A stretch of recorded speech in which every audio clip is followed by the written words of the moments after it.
Gilliard. I got so much motherfucking design on right now. Break it down, bring it back, make it clap. I got 3 old thoughts, new block, wear that day. Bitches on my line, and you know that.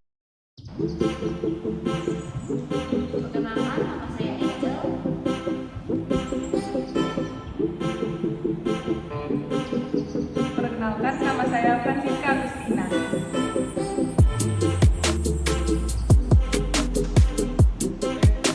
Perkenalkan, nama saya Febrian Naraspati Matakuta.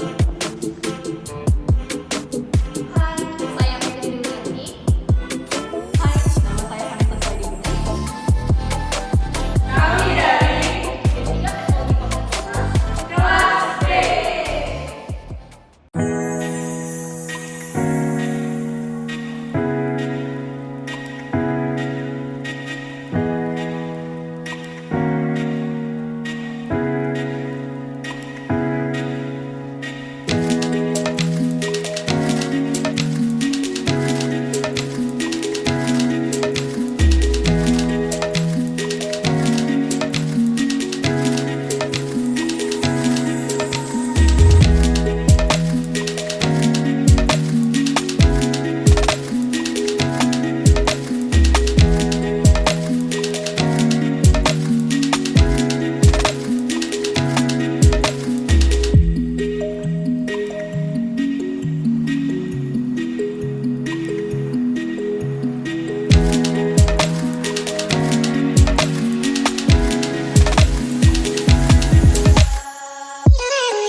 Gak kerasa ya kita udah 4 semester kuliah di TPK.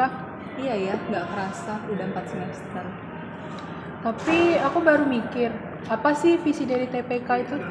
Visi dari TPK sebagai lembaga pendidikan dan pengembangan teknologi pulp kertas biopolimer berbasis kayu yang berwawasan lingkungan dan unggul di kawasan Asia Tenggara pada tahun 2035. Nah, makanya kita sebagai mahasiswa D3 TPK wajib mengetahui apa itu biopolimer dan menjelaskan tentang produk turunannya.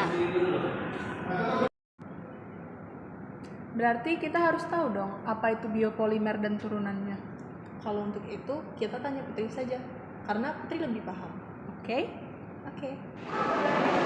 Nah, itu Putri. Putri! Sini. Ada apa tuh? Siska tadi bingung apa itu biopolimer dan turunannya. Putri bisa jelasin nggak apa itu biopolimer dan turunannya? Oh, tentang biopolimer dan turunannya. Gimana kalau kita belajar bareng-bareng? Ayo. Ya.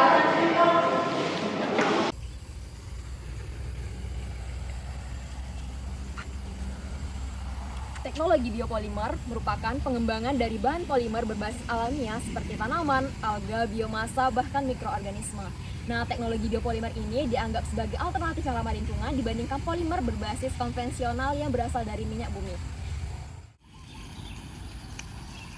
Nah, untuk sejarah dari teknologi biopolimer ini sendiri dimulai pada abad ke-20 pada saat ilmuwan menemukan bahwa mikroorganisme dapat menghasilkan bahan biopolimer yang bermanfaat. Nah, selanjutnya pada tahun 1970-an, ilmuwan mulai mempelajari pembuatan bahan biopolimer yang berasal dari tumbuhan seperti selulosa, pati, dan ketin. Nah, manfaat dari teknologi biopolimer ini sendiri adalah untuk mengurangi ketergantungan terhadap bahan baku minyak bumi, serta dapat mengurangi dampak negatif terhadap lingkungan.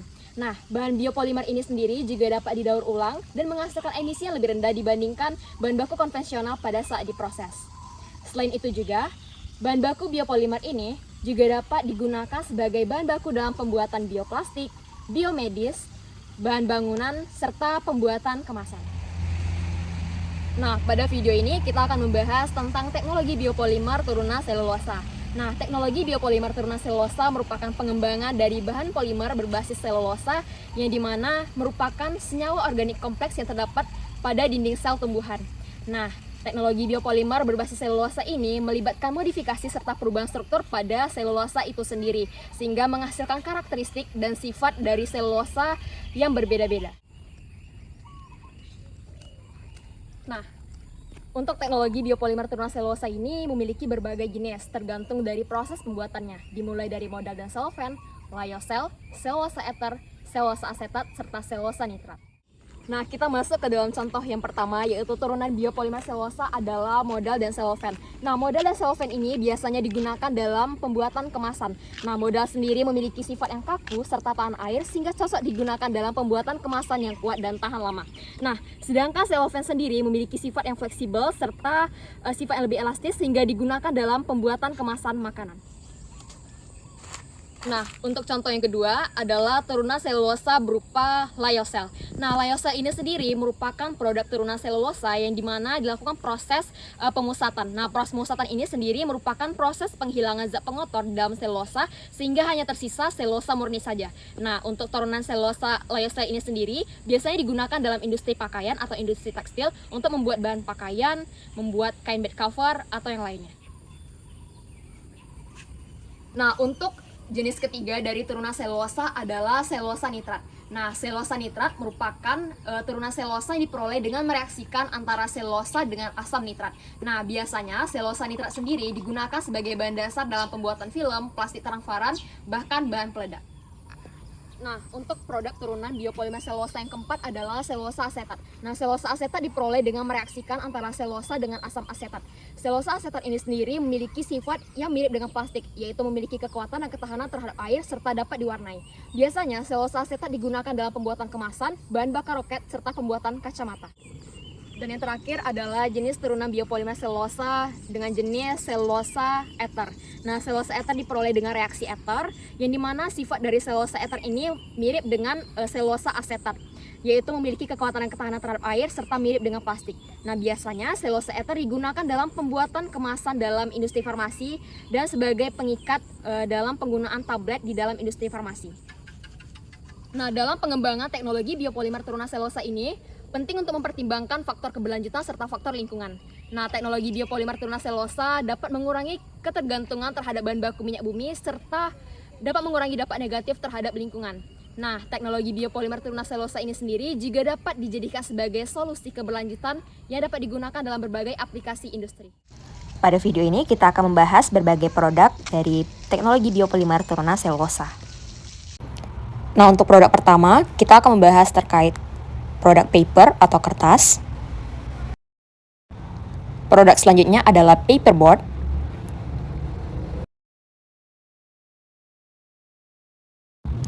Dan juga kita akan membahas terkait serat viscose rayon. Nah, untuk mendapatkan produk dari turunan selulosa ini sendiri tentunya mengalami proses atau pengolahan sebelumnya. Contohnya dapat kita lihat pada PT RAPP, yaitu penggunaan kayu akasia ataupun kayu eukaliptus. Nah, dimulai dari proses yang terjadi di woodyard, dilanjutkan pada proses fiberline, dan kemudian berakhir pada proses pulp dryer sehingga didapatkan bel-bel pulp yang akan didistribusikan pada departemen selanjutnya ataupun ke customer. Nah, dimulai dari proses di woodyard. Proses di woodyard itu merupakan proses pengecekan terhadap kayu-kayu atau kayu-kayu yang akan siap tebang. Dan kemudian setelah kayu-kayu tersebut dicek dan dia siap tebang, maka akan terjadi proses penebangan pada kayu tersebut. Log-log kayu ini akan dibawa ke mill untuk dilakukan proses penyerpihan atau pembentukan log-log kayu menjadi chip untuk dilakukan proses cooking yang menjadi lebih mudah. Nah, setelah dari proses di woodyard atau penebangan dari kayu-kayu dan persiapan dari log-log kayu, selanjutnya log-log kayu itu akan dibawa ke mill untuk dilakukan proses di fiberline. Nah, pada proses fiberline ini akan terjadi proses cooking, yaitu pemasakan dari log-log kayu menjadi chip, kemudian akan diperoleh menjadi pulp. Nah, pada proses cooking ini terdiri dari beberapa proses selanjutnya, yaitu ada proses chip filling, kemudian ada impregnation filling, kemudian ada hot black liquor filling, hot white liquor filling, heating dan cooking, displacement filling, dan ada proses discharge. Nah, itu tadi proses pengolahan kraft pulping.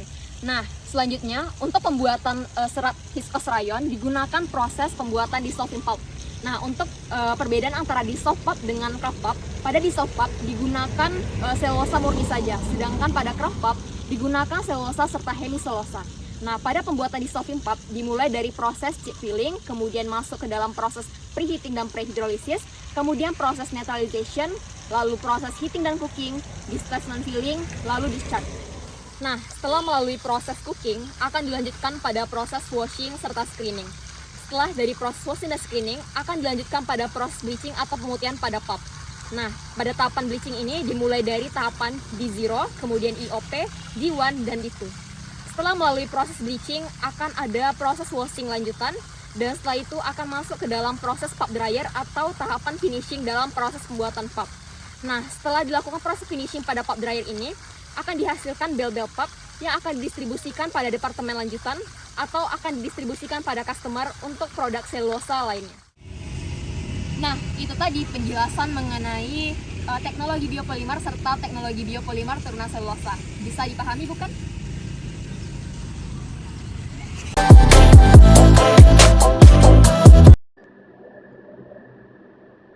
Apa itu dissolving pulp?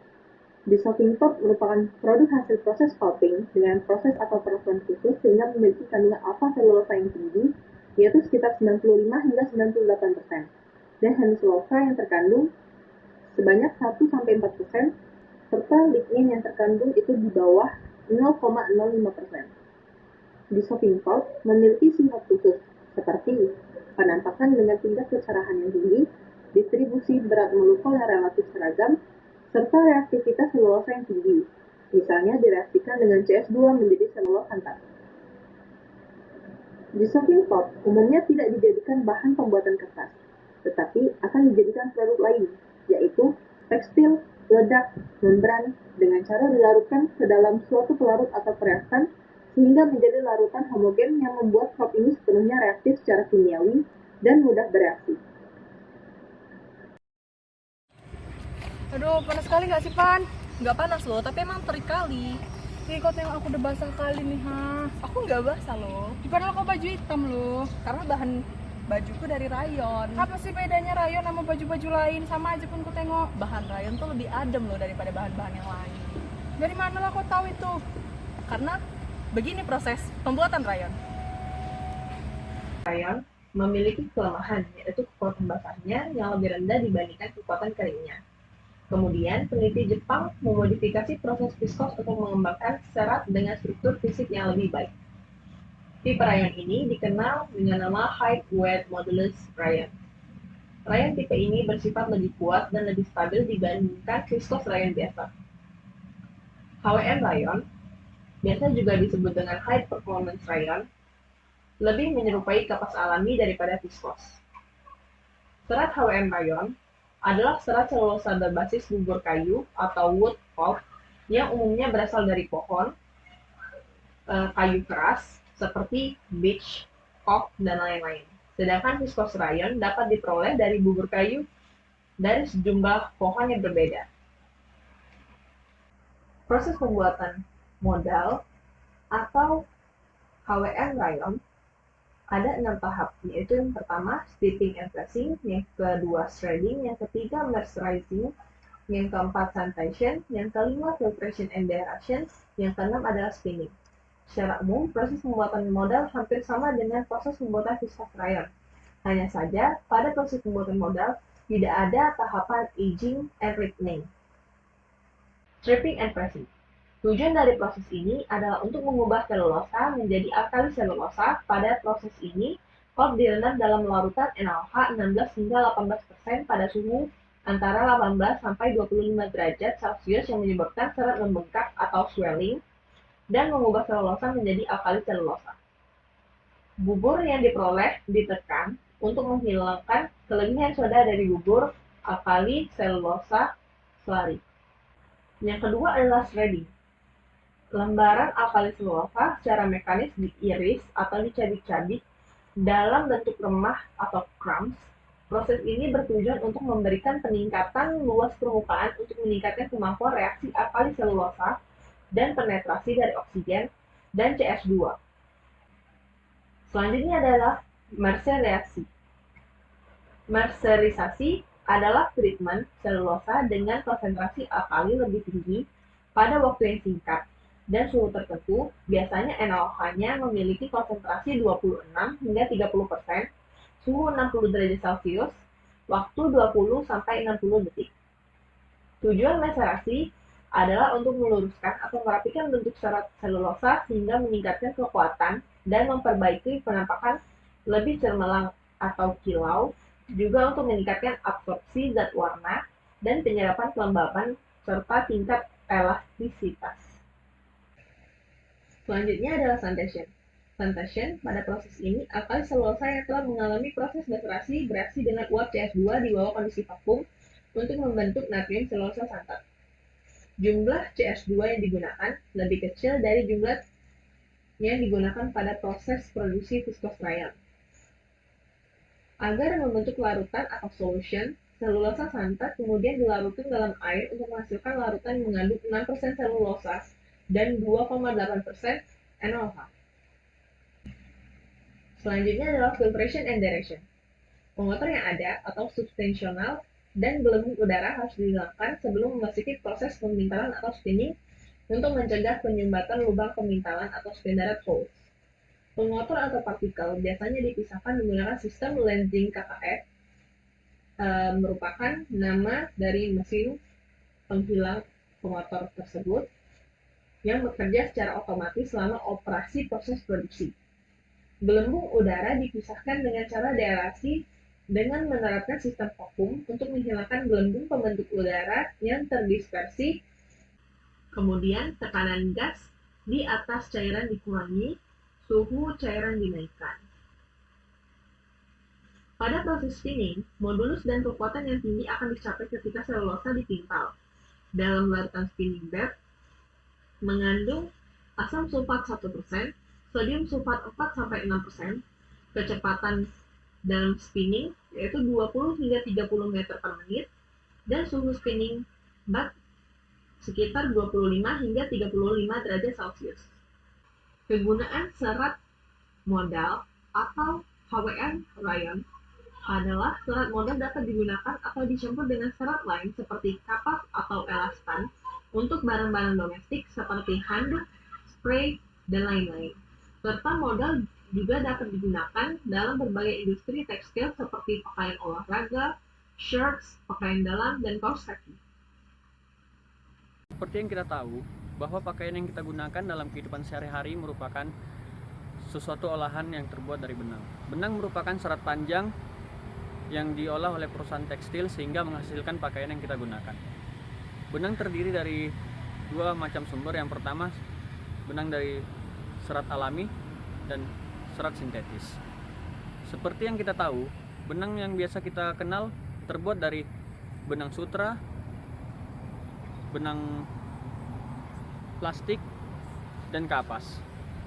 Nah, dalam video ini kita akan membahas benang yang terbuat dari serat kayu. Kita simak videonya.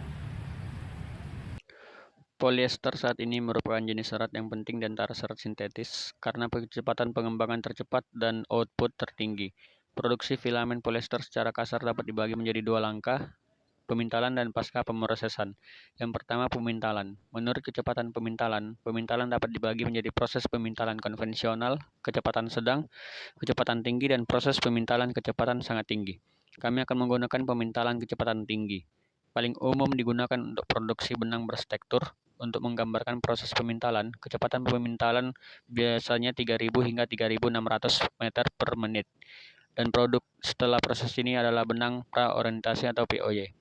Prinsip dari proses ini adalah memasukkan keripik polyester ke dalam hopper keripik, kemudian lelehkan dan pastikan lelehan mengalir dengan stabil ke extruder skrup. Di extruder skrup, lelehan disaring dan ditekan ke dalam spinneret untuk menyemprotkan aliran lelehan tipis dan kemudian dengan cepat terkondensasi oleh udara dingin untuk membentuk serat derek yang mengeras. Selama proses ini, peregangan juga dihasilkan karena fungsi panduan benang dan itu juga membuat serat lebih tipis. Serat yang baru lahir digulung menjadi gulungan dengan bentuk tertentu oleh sistem lilitan. Yang kedua yaitu pasca pemrosesan. Pasca pemrosesan, serat kimia mengacu pada pemrosesan serat pintal cocok untuk produksi tekstil. Post processing secara kasar dapat dibagi menjadi 5 langkah sebagai berikut. Yang pertama POY ke DTY, twisting, hanking, dyeing, dan winding. POY ke DTY menggabungkan proses menggambarkan dan memutar pada mesin yang sama, benang atau DTY. Selanjutnya itu twisting. Memutar mengacu pada menggabungkan dua atau beberapa benang tunggal menjadi satu dan memutar mereka melalui mesin untuk menghasilkan yang kuat, elastis dengan sifat ketebalan seragam, halus dan ketahanan aus. Untuk memenuhi kebutuhan proses selanjutnya, para pekerja akan mengatur putaran pada mesin sesuai dengan kebutuhan pelanggan dan gulungan salah satu ujung DTY pada mesin, dan mesin akan mengoperasikan proses memutar. Yang selanjutnya itu hanking. Tujuan dari hanking adalah untuk melonggarkan benang yang terpilih sehingga pewarna dapat menembus benang sepenuhnya selama proses pewarnaan. Pekerja akan menempatkan produk bengkok di samping mesin dan mesin dihidupkan. Selama proses hanking, pekerja akan menambahkan air dengan tepat untuk mengencangkan benang.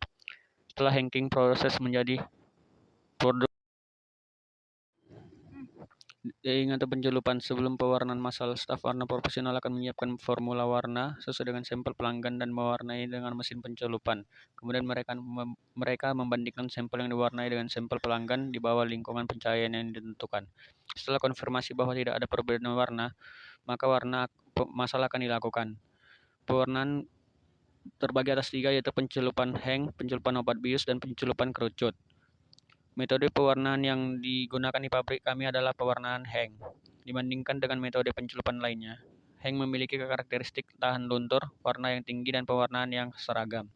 Pabrik pencelupan kami dilengkapi dengan tangki pencelupan dengan spesifikasi berbeda, dan berat pencelupan benang berkisar antara 1,5 kg hingga 800 kg.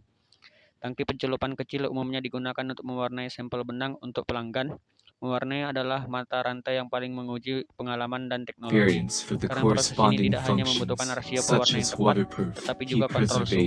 Pada saat yang sama, pekerja harus menambahkan aditif pada waktu yang tepat. Winding is the last process of yarn post-processing. Its task is to process the hank yarn into the cone yarn, which is the product that our customer can directly use to produce the textile products. Before winding, workers will place the dyed bread yarn in a cool place and dry it with the wind. This process generally lasts 2 to 3 days. Then the workers put the dried colored bread yarn on a shelf, spread it out evenly, and cut off the surface yarn that has been exposed to air for a long time. When it's all done, workers will place it on the machine and turn on the machine to wind it. After winding, the cone yarn will be placed on a shelf, and after passing the inspection by the workers, it will be packed, stored and sent out to our customers. Dikemas, disimpan dan dikirim ke pelanggan kami.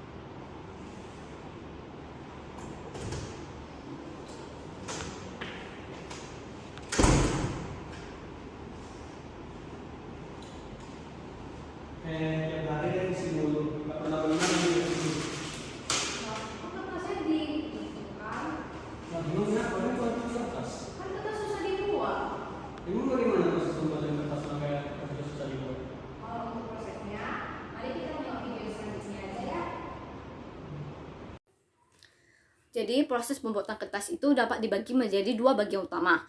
Yang pertama itu adalah word preparation dan paper machine.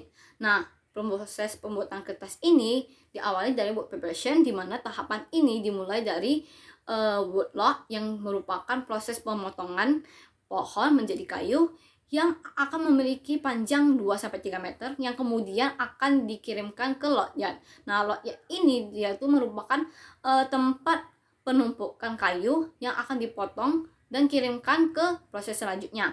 Nah, proses selanjutnya itu adalah proses debugging. Proses debugging ini merupakan proses pengelupasan kulit kayu yang menggunakan bantuan alat. Nah, alat ini adalah alat drum bucker. Alat yang memiliki bentuk seperti drum, di mana di dalamnya itu memiliki pisau-pisau kecil yang berfungsi untuk proses pengelupasan kulit kayu. Nah, cara kerja alat ini adalah dengan memasukkan sejumlah kayu ke dalam drum, di mana drum itu akan berputar sehingga kayu-kayu tersebut akan bertabrakan dan mengenai pisau-pisau kecil tersebut yang akan menyebabkan kulit kayu terkelupas. Nah, kulit kayu yang telah terkelupas dia itu akan dikirimkan ke ball boiler untuk digunakan kembali sebagai bahan bakar. Nah, setelah dari proses debaking, dia itu akan ke proses chipping, di mana proses ini adalah proses pemotongan kayu menjadi chip-chip kecil. Nah, terdapat beberapa jenis ukuran, di antaranya itu adalah overthick, oversize, accept, pinch, dan fines. Nah, terdapat dua jenis alat yang terdapat pada chipping, yaitu disc chipper yang berbentuk seperti disc dan drum chipper yang berbentuk seperti drum atau silinder. Nah, setelah dari proses chipping, dia itu akan ke proses screening. Proses screening ini merupakan proses penyaringan chip berdasarkan ukuran yang diinginkan. Nah, ukuran yang diinginkan dalam proses ini adalah accept chip yang berukuran 7 mm sampai 13 mm. Nah, yang digunakannya itu adalah preventing screen. Nah, setelah dari screening, dia akan dialirkan ke proses chip storage. Nah, chip storage ini dia itu merupakan tempat penyimpanan chip-chip sebelum akan dilanjutkan ke proses selanjutnya, yaitu proses cooking. Proses cooking merupakan proses yang bertujuan untuk melakukan lignin dan zat ekstraktif yang ada di dalam kayu dengan menggunakan white liquid sebagai cairan pemasak yang mengandung Na2S dan NaOH. Nah, lignin ini perlu dihilangkan dalam proses pembuatan kertas karena dia itu dapat memberikan warna coklat pada kertas. Nah, untuk zat ekstraktif dia itu dapat menyebabkan bercak hitam pada kertas. Nah, hasil dari cooking ini adalah bubur pulp dan black liquid. Nah, black liquid ini merupakan lignin yang terlarut dalam white liquid. Bubur pulp yang dihasilkan dari cooking akan dialirkan ke washing. Nah, pada washing ini dia itu memiliki beberapa tahap.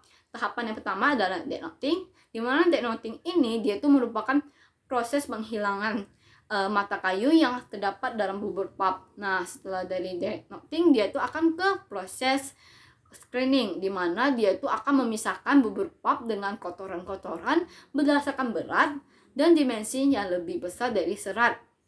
Nah, pada proses ini dia itu menggunakan pressure screen.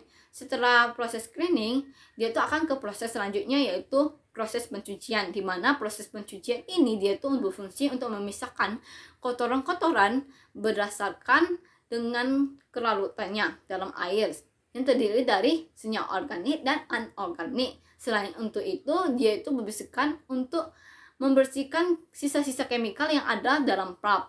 Nah, setelah dari tahap itu akan ke tahap selanjutnya, yaitu tahap oksigen delignifikasi. Jadi oksigen delignifikasi ini merupakan tahapan pre-bleaching. Oksigen delignifikasi ini berfungsi untuk menurunkan kadar lignin pada bubur pulp yang akan dikirimkan ke proses bleaching.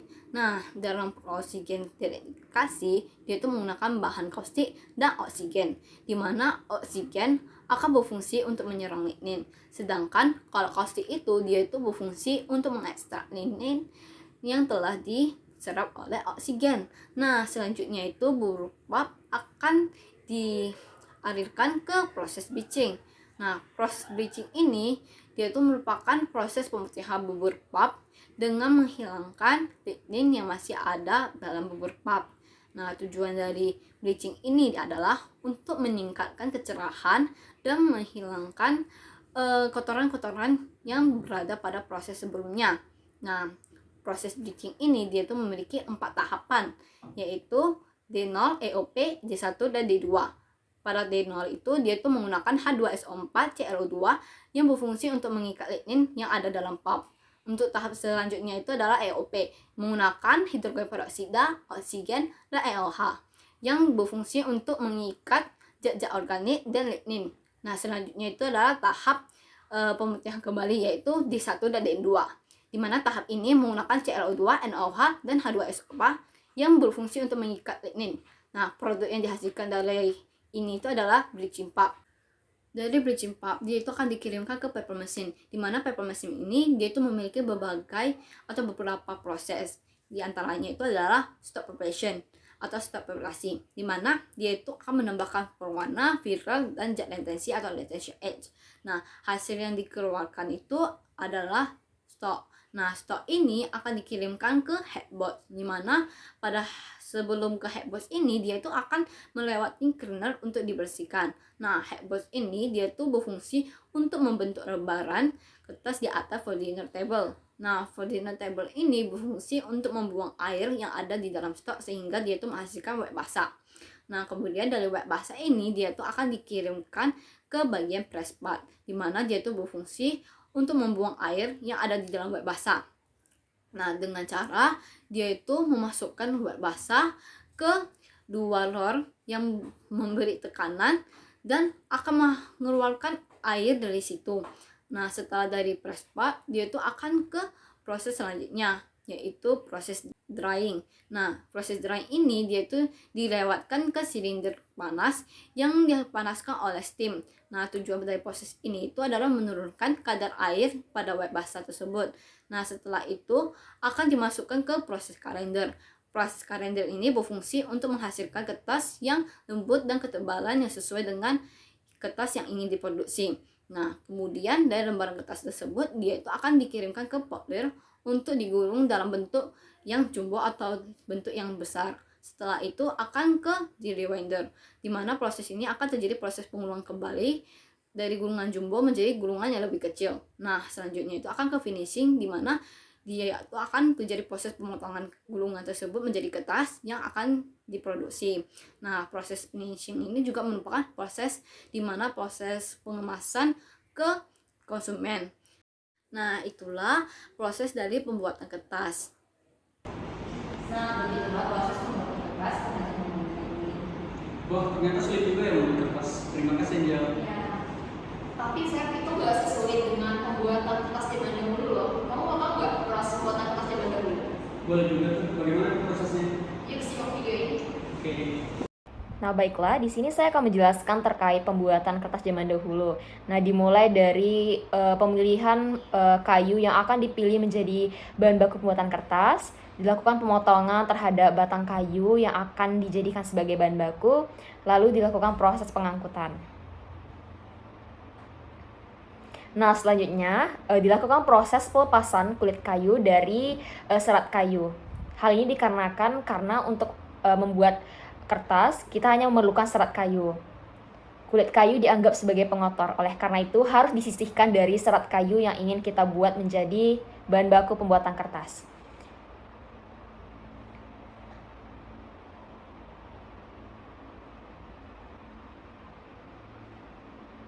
Selanjutnya, karena serat kayu ini masih bersifat sedikit basah, oleh karena itu kita lakukan pengeringan.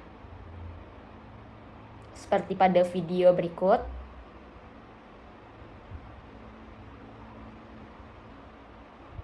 Kemudian setelah kering, serat kayu tersebut diambil. Lalu dilakukan proses pencucian, pembersihan serat kayu tersebut, serta perendaman agar serat kayu tersebut menjadi lebih lunak.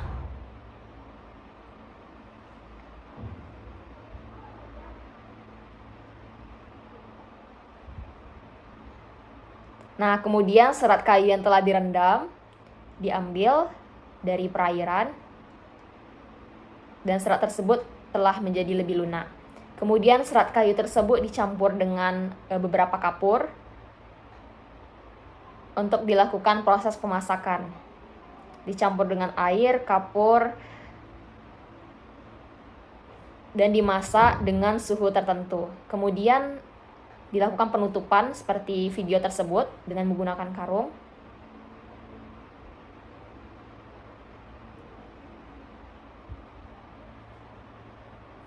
Nah, video ini menampilkan tentang bagaimana sih proses pemasakan kayu atau serat kayu pada zaman dahulu. Nah, selanjutnya serat kayu yang telah dimasak diangkat dari tungku pemasakan. Kemudian dilakukan proses pembersihan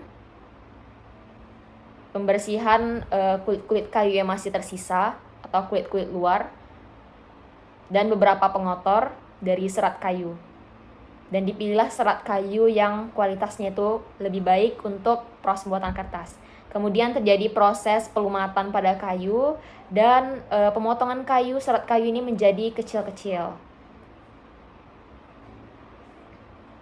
Nah, kemudian serat kayu tersebut digiling agar dapat menghasilkan serat yang lebih lunak, lebih halus dan berbentuk seperti bubur. Nah, pada zaman dahulu ini masih digunakan tenaga mekanis. Untuk penggilingan digunakan tenaga manusia. Nah, dapat kita lihat serat kayunya telah menjadi ukuran yang kecil. Kemudian kita lakukan proses pencetakan pada bubur serat kayu ini, dimasukkan ke dalam air dengan menggunakan bantuan cetakan dengan saringan dan diratakan di perairan cetakan tersebut. Kemudian cetakan saringan ini diangkat dan dilakukan proses pemanasan atau pengeringan.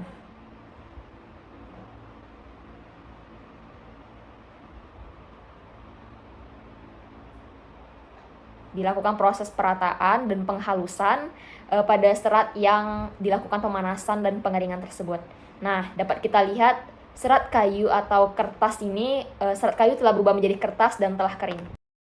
Nah, teman-teman, itu tadi proses pembuatan kertas pada zaman dahulu. Bagaimana? Cukup rumit, bukan? Siska, kamu tahu nggak kenapa sampul buku ini tebal? Padahal kan kertas itu tipis. Kan nggak mungkin sampul ini terdiri dari 10 lembar kertas. Nah, Febrian, sampul dari notebook ini merupakan salah satu produk dari paperboard. Paperboard itu apa ya? Nah, paperboard itu, ayo kita sama-sama lihat penjelasannya. Pada proses pembuatan paperboard digunakan pulp mekanik dan kraft pulp. Pulp mekanik akan digunakan sebagai inner layer untuk menambah kekuatan pada paperboard, dan pada dual outer layer menggunakan kraft pulp agar diperoleh permukaan yang memiliki printability yang baik dan memberikan sifat kekuatan seperti bending stiffness. Pada bagian pertama, pulp akan dibentuk menjadi lapisan board pertama pada bottom wire, dan air akan mengalir ke bawah. Lapisan tengah terbentuk berurutan di atas lapisan pertama dan stabil dengan individual upper wires, kemudian air dihilangkan ke atas dengan cara dihisap. Lalu untuk lapisan terakhir dibuat secara terpisah, lalu digabungkan dengan lapisan yang sebelumnya telah terbentuk. Untuk mendapatkan karakteristik yang diinginkan, web akan dipres di antara hard rolls. Pada bagian akhir, kandungan air pada web akan berkurang sekitar 50%. Lalu web diumpankan ke drying section, di mana web akan dilewatkan pada silinder yang dipanaskan dengan uap panas secara bertahap tanpa menghilangkan ketebalan web untuk memastikan stiffness yang baik. Kemudian, pada permukaan web akan ditambahkan starch solution yang diberikan pada kedua sisi web untuk persiapan coating, yang akan mengikat serat dan menambah kekuatan pada board. Paperboard kemudian ditekan di antara steel rolls agar permukaan lebih rata dan meningkatkan smoothness. Pengepresan ini juga dilakukan untuk mengontrol ketebalan dan kerapatan pada board. Lalu dilanjutkan dengan pengaplikasian coating. Coating dapat diaplikasikan pada salah satu sisi ataupun kedua sisi, tergantung pada produk yang akan dibuat. Tiap lapisan akan dikeringkan secara terpisah dengan infrared dryers. Paperboard kemudian digulung menjadi gulungan besar. Beberapa gulungan besar akan dipotong menjadi gulungan yang lebih kecil. Beberapa akan langsung dibungkus untuk dikirimkan ke konsumen, dan beberapa akan dibuat sesuai ukuran yang diminta oleh konsumen. Nah, itu dia tadi penjelasan mengenai proses pembuatan dari paperboard. Nah, teman-teman, pada video sebelumnya kita telah membahas mengenai proses pembuatan kertas ataupun paperboard. Teman-teman pada tahu nggak sih apa tahapan terakhir dari pembuatan kertas ataupun paperboard? Nah, tahapan terakhir itu disebut dengan printing process atau teknik percetakan. Printing process merupakan suatu proses untuk mencetak gambar atau tulisan dari suatu media cetak ke media transfer atau reproduksi seperti kain atau kertas. Tujuan dari printing process adalah untuk menghasilkan kualitas cetakan yang lebih baik, tinggi, dengan akurasi yang lebih efisien dan lebih baik. Nah, printing process ini sendiri terdiri dari beberapa jenis. Contohnya adalah flexography dan letterpress, kemudian gravure printing, screening printing, lithography printing, serta digital printing. Letterpress dan flexography merupakan proses cetak yang serupa karena keduanya itu menggunakan bentuk cetak yang ditekan pada bahan cetak. Namun, ada perbedaan utama antara keduanya, yaitu bentuk cetak pada flexography itu terbuat dari bahan fleksibel seperti karet dan bahan sintetis. Nah, sedangkan pada letterpress itu bentuk cetaknya itu terbuat dari bahan keras seperti logam dan kayu. Nah, letterpress ini digunakan untuk mencetak bahan-bahan seperti undangan, kartu pos, dan sampul buku. Nah, sementara untuk flexography dia itu lebih umum digunakan untuk mencetak kemasan seperti kantong plastik, kemasan makanan, dan botol minuman. Mungkin sekian penjelasan tentang proses pembuatan flexography dan letterpress. Baiklah, sekarang kita akan membahas tentang metode pencetakan grafur. Grafur adalah proses cetak yang menggunakan bahan cetak yang terbuat dari ratusan atau bahkan ribuan lubang-lubang kecil, yang dimana lubang-lubang kecil itu nanti akan diisi dengan tinta dan kemudian dijepit dengan gulungan cetak sehingga menghasilkan gambar atau bahkan teks. Metode ini sering digunakan dalam proses pembuatan majalah, koran, ataupun katalog. Namun, metode grafur ini juga sangat efektif digunakan untuk pencetakan uang karena metode ini dapat menghasilkan spesifikasi pencetakan yang lebih efisiensi dan membuat keamanan uang lebih terjamin. Pencetakan grafur adalah salah satu teknologi utama yang digunakan saat ini. Prinsip dasar pencetakan grafur mirip dengan pencetakan roll tembaga terukir. Jadi langkah awalnya adalah mengukir silinder pola logam. Dalam operasi pencetakan modern, permukaan silinder logam diukir dengan mesin ukiran otomatis yang dilengkapi kepala berlian untuk mengetsa permukaan logam. Mesin grafir dikendalikan oleh sistem komputer untuk memastikan keakuratan proses grafir. Unit pencetakan terdiri dari silinder pola, silinder perabot warna, dan bilas silinder dokter. Dalam operasi pencetakan, setiap silinder menangkap tinta pewarna dispensasi dari setiap warna silinder perabot, dan semua kelebihan tinta di permukaan dihilangkan atau digores oleh pisau dokter sehingga tinta hanya tertahan di area pola tergores. Setelah tekanan diterapkan pada silinder pola dan kertas, tinta dicetak ke atas kertas. Dengan teknologi saat ini, kecepatan cetak lebih dari 100 meter per menit dalam dicapai dan dapat mengakomodasi desain sebanyak 10 warna. Tinta pewarna dispersasi diperlukan karena kecepatan operasi yang tinggi, dan untuk mencegah kerutan dan disintegrasi, tinta dispensasi proses ini biasanya diformulasikan dengan pelarut yang mudah menguap seperti sulingan minyak bumi. Pencetakan grafur adalah sistem pencetakan volume tinggi, terutama karena volume pencetakan perlu disimbangkan dengan biaya pemasangan silinder dan kertas yang tinggi. Meskipun demikian, ada banyak keuntungan untuk teknologi ini. Yang pertama, detail yang sangat halus dan efek rona warna dalam mesin yang dapat dicapai. Kesalahan cetak dapat ditemukan pada kertas sebelum mencetak pada kain. Dapat digunakan untuk mencetak kain yang elastis dan tidak stabil. Ini adalah proses kering sehingga tidak perlu dikukus atau dicuci dan biaya peralatan lebih rendah. Baiklah, demikian penjelasan tentang metode pencetakan grafur. Screen printing atau sablon. Screen printing adalah proses cetak yang menggunakan layar kain yang dilapisi dengan emulsi fotoreaktif.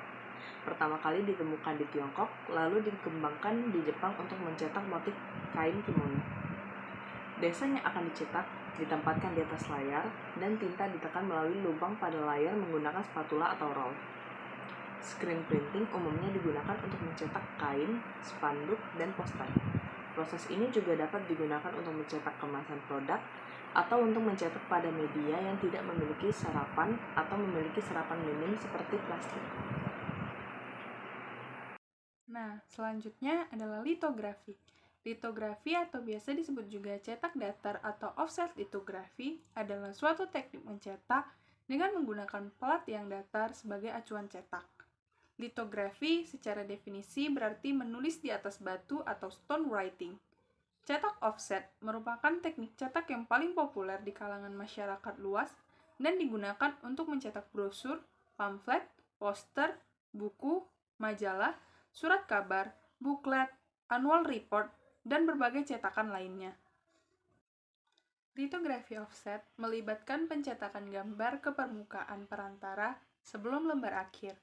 Prosesnya dikatakan offset karena pelat tidak bersentuhan langsung dengan kertas, yang menjaga kualitas pelat. Dengan litografi offset, gambar dibalik 2 kali dan muncul pada lembar terakhir dengan cara yang sama, seperti pada batu ataupun pelat. Setelah desain selesai, batu siap diproses atau digores. Lapisan bubuk rosin digosokkan ke batu, diikuti dengan lapisan bubuk talc. Gom Arab atau kombinasi gom Arab dengan larutan asam ringan, kemudian dioleskan ke atas batu. Reaksi kimia antara larutan dan batu akan memperbaiki citra berminyak dari gambar dengan krayon litograf berbahan dasar minyak. Pada saat yang sama, bahan kimia memastikan bahwa area batu yang kosong akan menyerap air dan menolak tinta cetak. Gambar aslinya kemudian dibersihkan dengan pelarut yang dikenal sebagai litotint, yang meninggalkan jejak gambar di atas batu. Untuk memberikan dasar tinta, lapisan aspal kemudian dioleskan ke seluruh permukaan batu dan dibiarkan mengering. Sebelum batu siap untuk diberi tinta, batu itu dibasahi dengan air, yang diserap hanya di area kosong. Tinta kemudian dioleskan ke batu dengan roller. Tinta berbahan dasar minyak akan menempel pada area gambar yang berminyak dan ditolak oleh bagian batu yang lembab. Peredam dan penintaan batu diulangi sampai seluruh gambar ditinta secara meluruh. Untuk membuat litograf multiwarna, batu ataupun matriks tambahan harus digunakan untuk setiap warna yang diinginkan. Selembar kertas yang sama dijalankan melalui mesin cetak berulang kali untuk menambahkan setiap warna, dan kehati-hatian harus dilakukan untuk menyelaraskan batu setiap saat. Setelah batu itu dijalankan melalui press, cetakan yang dihasilkan di atas kertas menampilkan gambar yang terbalik dari komposisi asli yang digambar di atas batu tersebut. Dan yang terakhir adalah teknik digital printing. Digital printing merupakan metode percetakan atau metode printing yang dimana menggunakan teknologi digital dan tidak menggunakan teknologi konvensional pada sebelumnya. Nah, digital printing ini jauh lebih efisien dibandingkan metode konvensional, di mana produk yang akan dihasilkan lebih banyak dibandingkan metode konvensional. Produk yang dihasilkan lebih banyak dalam waktu yang singkat. Oleh karena itu, penggunaan digital printing menjadi lebih efisien dan lebih berkembang pada era sekarang ini. Nah, pada digital printing ini juga tidak terdapat penggunaan atau pengaplikasian penekanan serta penggunaan kuas seperti metode konvensional. Dalam mesin digital printing, yang dimana gambar dan tulisan akan ditransfer ke mesin dan kemudian mesin tersebut akan mencetak pada media cetak seperti kain ataupun kertas. Nah, itu tadi penjelasan mengenai teknologi biopolimer turunan selulosa. Saya Putri Dumayanti bersama rekan-rekan saya pamit undur diri.